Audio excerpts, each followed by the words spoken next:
Is the Bible just a storybook? You know, like the fairy tales we read as kids. It's a question that gets thrown around a lot, and honestly, it's a fantastic question. On the one hand, it's packed with incredible stories. On the other, billions of people see it as the literal word of God. So, what is it? A collection of myths, a history book, a spiritual guide. Today, we're going to dive deep and unpack this complex, fascinating book. First things first, let's acknowledge the obvious: the Bible is absolutely full of stories. I mean, from the very first pages of Genesis, we get the epic 7-day creation narrative, the dramatic tale of Adam and even the Garden of Eden, Noah and the Great Flood. These are some of the most famous stories in human history. And it doesn't stop there. We follow the journey of patriarchs like Abraham, who was asked to leave his home for a promised land. We witness Moses leading the Israelites out of slavery in Egypt, parting the Red Sea, and receiving the 10 Commandments on Mount Sinai. These are narratives filled with drama, conflict, and divine intervention. Then you have the Age of Kings, with larger-than-life figures like David, the shepherd boy who defeats the giant Goliath and becomes a powerful but flawed king. His son, Solomon, is renowned for his wisdom but also for his excesses. After them, you have the prophets, figures like Isaiah, Jeremiah, and Ezekiel, who deliver powerful, often poetic, messages from God to the people and their rulers. Their stories are not just about predicting the future, they are about calling for justice, righteousness, and a return to faith.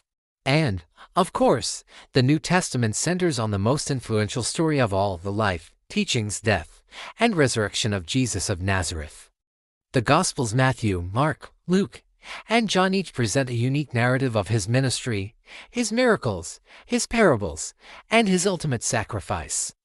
These stories have shaped art, culture, and the very fabric of Western civilization for 2 millennia. So, yes, if by storybook you mean a book filled with compelling narratives, characters, and plotlines, then the Bible fits the bill perfectly. These stories are foundational to understanding the text. They aren't just filler, they convey deep theological truths and moral lessons through the lives and experiences of people. But calling it just a storybook would be like calling the ocean just wet. It's true, but it misses the vastness of what's really there. The Bible is not a single book written in a single style. It's a library, a collection of 66 different books written over about 1,500 years by more than 40 different authors from all walks of life: kings, fishermen, prophets, scholars, and poets. And this library contains a huge variety of literary genres. Beyond the narrative sections, you have breathtaking poetry and wisdom literature. The Book of Psalms, for instance, is essentially an ancient hymnal.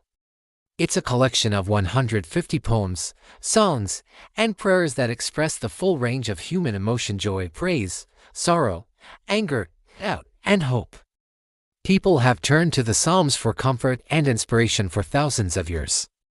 Then there's the Book of Proverbs, which is a collection of wise sayings and practical advice for living a good and successful life.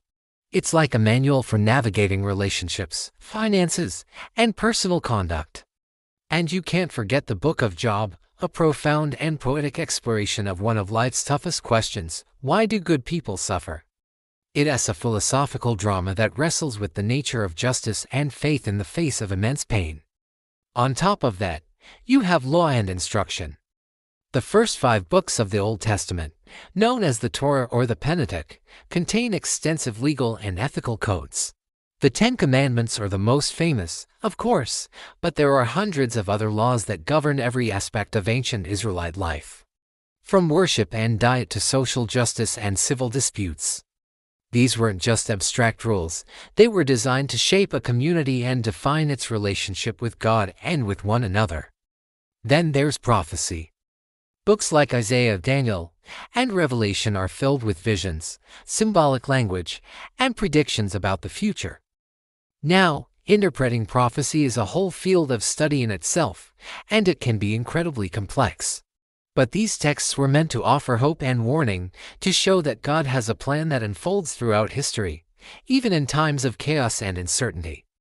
Finally, a significant portion of the New Testament is made up of letters, or epistles. These were actual letters written by early church leaders, like the Apostle Paul, Peter, and John, to fledgling Christian communities scattered across the Roman Empire. They aren't abstract theological treatises, they're personal, practical, and passionate. Paul writes to the church in Corinth to address divisions and moral problems. He writes to the Philippians to express his joy and gratitude. He writes to the Romans to lay out a comprehensive explanation of his understanding of the Christian faith. These letters give us an intimate window into the struggles and triumphs of the earliest Christians. So, we have narratives, poetry, law, prophecy, and letters. It's a rich and diverse collection. Many believers see all these different parts not as a random jumble, but as pieces of one single, unified story. An overarching mega-narrative, if you will. This is the story of God's relationship with humanity. It starts with creation, moves through the fall and humanity's estrangement from God, continues with God's plan to redeem and restore his people first through Israel and ultimately through Jesus Christ. And it culminates in a vision of a new creation where everything is made right. In this view, every single story, law, and poem from Genesis to Revelation is a part of this grand redemptive drama. This brings us to a crucial point, the idea of truth. When we ask if the Bible is a storybook, we're often really asking, is it true? For believers, the truth of the Bible isn't necessarily about proving every single detail as a matter of scientific or historical fact in the modern sense. The primary truth is spiritual. It's seen as a divine revelation, God communicating his character, his will, and his plan of salvation to humanity. It's a source of spiritual lessons, moral guidance, and a pathway to a personal relationship with God. For a Christian, the Bible is true because it truthfully points to Jesus. It's a manual for life not because it has a diagram for how to fix your car, but because it provides direction, purpose, and a moral compass for navigating the complexities of human existence. Now, let's tackle that tricky question. Is it fiction or nonfiction? This is where the debate gets really interesting. The line between fiction and nonfiction as we understand it today is a very modern concept. Ancient authors didn't operate with the same categories.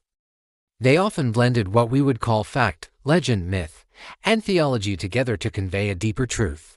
Some scholars suggest that certain books, like Job, Jonah, Ruth, or Esther, might be best understood as theological novellas or didactic fiction stories created to teach a powerful moral or theological lesson, rather than to record a historical event. For example, the story of Jonah and the great fish is less about marine biology and more about God's mercy extending even to Israel's enemies. Whether Jonah was literally swallowed by a fish is, for many readers, secondary to the theological point the story is making. On the other hand, a huge portion of the Bible is deeply rooted in real history and geography. The biblical narrative is set in real places like Egypt, Mesopotamia, Israel, Greece, and Rome. It mentions real historical figures who are known from other sources, like kings of Assyria, Babylon, and Persia. For example, the Old Testament talks about Cyrus the Great, the king of Persia, allowing the Jewish exiles to return to their homeland. And archaeologists have found the Cyrus cylinder, an ancient clay artifact that describes this very policy. The New Testament accounts of Jesus and the early church are set within the specific political and cultural context of the first-century Roman Empire, mentioning real governors like Pontius Pilate and real historical events. So, we have this fascinating mix. Some parts read like historical chronicles, while others read like poetry or parables. To simply label the whole thing fiction or nonfiction is to miss the point entirely. It's like asking if a cookbook is a novel. It's using the wrong category. Ultimately, calling the Bible a storybook isn't necessarily wrong, but it is incomplete. It's a book of stories, yes, but it's also a book of law, a book of poetry, a book of prophecy, and a book of letters. It's a library that claims to tell one overarching story of God's redemptive plan for the world. Whether you see it as divinely inspired truth, a foundational text of Western literature, a historical artifact, or a collection of ancient myths, its impact on our world is undeniable. It's a book that invites you to wrestle with it, to question it, and to find your own place within its grand, sprawling narrative. What do you think? Is it a storybook, a history book, a divine guide, or something else entirely? Let me know your thoughts in the comments below.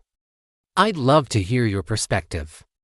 Thanks for watching, and if you found this interesting, be sure to like and subscribe for more deep dives into big questions. See you next time.